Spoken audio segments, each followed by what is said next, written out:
So week 3 of the diet, just want to give you guys a current update of my weight, my posing, what I'm feeling like, what I'm looking like. So I woke up this morning at 211 pounds. Last week I woke up at 210 pounds. So this week was kind of a setback, but it's expected. Cardio wasn't there as much as I thought it would be during PT, and my diet changed a little bit. So what I did is, last weekend I dropped my carbs to 400 because I wasn't doing any PT in the morning or any cardio. So I just kept carbs around 400, just makes things easier. So my current macros are 400 carbs, 250 protein, and 75 fat. Like I said in the last video, my next drop will probably be some fat, but I think I'm definitely leaning out. My legs look leaner, and I'm really happy with the 3 weeks of progress so far. I suppose I just wanna be successful. I just wanna be successful. So I'm about to head to the gym to do my accessory workout, which is chest and arms. And one thing I want to talk about is the pump, because the pump is one of the most mentally motivating factors in training, at least for me. And a lot of people will contribute the pump just to supplementation. And if they take a pre-workout and it doesn't give them a good pump, even though it has really good ingredients, they give it a bad review. Or say they use a product that doesn't have many ingredients for the pump, and they get a good pump, and they're like, oh, this is a great pump product. But in reality, your nutrition is the primarily pump factor, in my opinion. Supplementation definitely helps, and it can definitely be a supplement to that pump. But your pre-training nutrition, whether it be the night before or the meal right prior to going into training, can really make a difference.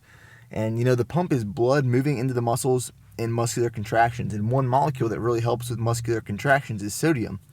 So what I like to do is take either, some sea salt or hot sauce and throw it in my pre-training meal. And if you're really lean, you'll notice the night before, say you have a cheat meal or you have pizza or something really high in sodium, that next workout in the next morning will be crazy and your pumps will be ridiculous. So if you want to increase your pump, add some sodium to your pre-training meal or the meal the night before. Don't go crazy. Don't throw a cup of salt in your meal, but a little hot sauce, a little sea salt here will definitely help. And staying hydrated as well too. So keeping a lot of water in your body, that'll really help with the pump. So sodium, water, supplementation, all those can really help getting a really good pump in the gym.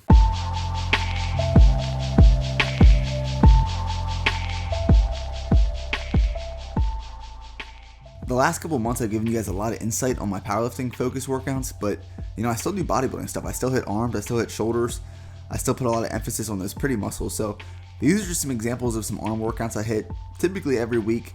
I hit arms twice a week, and I'll do 3 bicep, 3 tricep exercises, 3 to 4 sets each. Just trying to get some blood flow in there. And I still enjoy hitting arms just as much as I do any other workout. It's just that I was so focused on strength for a little bit that I kind of put them to the side, and now I'm trying to incorporate them more in my workouts. And now I'm realizing if I had the time to do a bodybuilding show, I would definitely diet down for one. I found one that was in May, and if I would have started dieting 8 weeks ago, I could have done it. But now it's too late because I have some training coming up this summer that I won't be around for. But I'm starting to experience, the real weaknesses of dieting. For me, dieting isn't tough. Eating, hitting your macros every day, training. But it's when you're in social situations with friends, you're going out, you're going to the grocery store with people, and you're surrounded by food that you can't track or that won't necessarily fit your macros or your diet. And since I'm not in contest prep, if I'm out with friends or doing something, I'll enjoy myself here and there. I won't go crazy, but I'll have a meal that I can kind of envision the macros, but I'm not super precise. Now, if I was during contest prep, and this is what I experienced in college, and in college is a really, really hard time to diet down. And it was my senior year because you're surrounded by, food and going out with friends all the time. And I don't know if you guys experience this, but, the hardest part is just the temptations that are around you. Not the things you have to do, not the daily grind. It's just pushing through and getting around everyone else that you're experiencing. So for example, yesterday I was at the grocery store, and on the weekends my grocery stores have all these free samples. And typically if I'm bulking or maintaining, I'll eat 2 or 3 servings of each sample. But now that I'm cutting, I was about to grab one, but holding myself accountable. And that is the hardest part. You can't just splurge and eat whatever you want, tracking macros. And even though this isn't a very serious cut, if I'm cutting, I take it serious. If I'm bulking, I take it serious. There's no in between for me.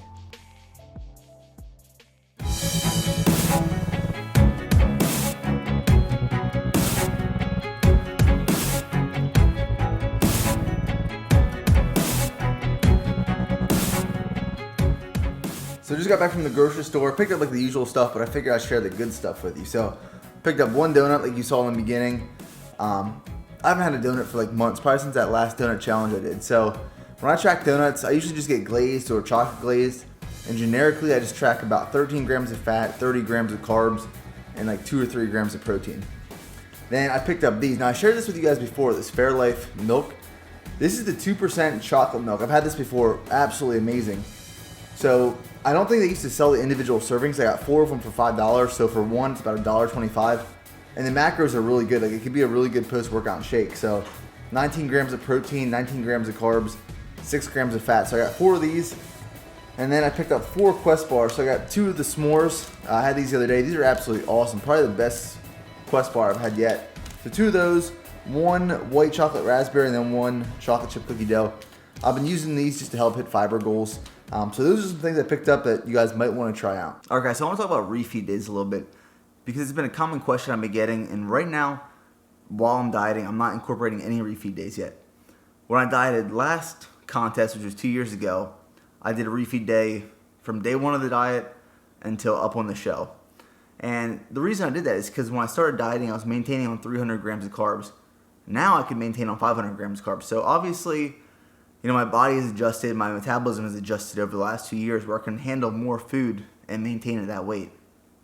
What a refeed day does is it's meant to, it's a mental motivator for one, get rid of some of those cravings. And 2, it has physical effects that'll help you maybe break some plateaus during your weight loss or your fat loss goal. And typically, when you're dieting, say for 6 weeks, you start becoming depleted from these glycogen stores, which is the carbs stored within your muscles. And you start feeling tired, you start feeling fatigued, you have really bad cravings for all kinds of bad foods that are typically high in sugar and carbohydrates. So you have one day allotted that you're going to do a refeed day. Now typically this can be once a week, once every 2 weeks, one day between every 4 and 10 days, depending on your body, how lean you are, and how often you need them. But what I like to do is increase your carbs on that day close to what they were during maintenance, decrease your protein and increase your fats, because a refeed day isn't a cheat day where you just eat whatever you want. You still have, it's still part of your program. You still are tracking macros, and you don't want to take, say, you're cutting on 2,000 calories and your refeed day is 5,000 calories. You still want to keep your calories in a ballpark range. Obviously, on a refeed day, they're going to increase a little bit, but that's due to the increased carbs. And you kind of, you decrease some of your calories from fats and protein to fit more carbs in. Now, physically, it has an effect because when you're dieting for a long time, your leptin starts to decrease, your metabolism starts to decrease, and you start getting these really crazy food cravings. So when you have these refeed days, leptin is kind of stimulated by carbohydrates, not so much from proteins and fats. So that's why we increase carbs on this day. It can decrease your cravings and then kind of kickstart your fat loss again. Now mentally, having a refeed day is awesome because when I was dieting, I had it once every 7 days. I pushed carbs up to 450 grams, and that one day during the week you had to look forward to because you were eating like you were when you were maintaining. So it not only has a physical effect, but a mental effect as well. So, I'm not saying that right when you start dieting, you need to incorporate refeed days, but say you hit a fat loss plateau, you start feeling tired, fatigued, you just feel awful. You might need to incorporate refeed days because they can be very beneficial. So a few weeks back, my brother sent me a picture of the donut egg sandwich, and I posted it on Instagram. And if you're not following me on Instagram, go ahead and follow me at Bear Performance Nutrition. I post literally like 70 to 80% of my meals in there, but I decided to recreate it this morning. So I bought that donut last night. One trick, if you're gonna buy a donut and then eat it the next day, throw it in the microwave if you can for like 10 seconds and it's brand new, right out of the bakery.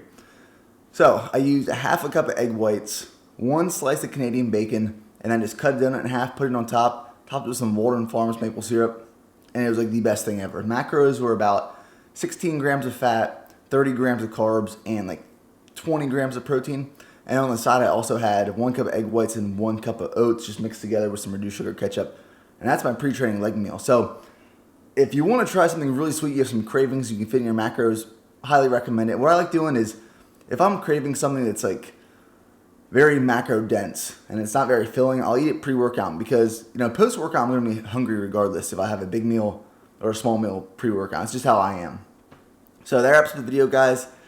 if you haven't picked up a Bare Performance Nutrition t-shirt yet, I'll put the link in the description box below. It's 2 spreadshirt. A lot of you guys have been picking it up, and if you do, when you get it, just tag me on Instagram with a picture of it. I like seeing you guys, in the stuff I'm selling and trying the recipes I'm making. So, hope you guys enjoyed this video, and I will talk to you in the next one.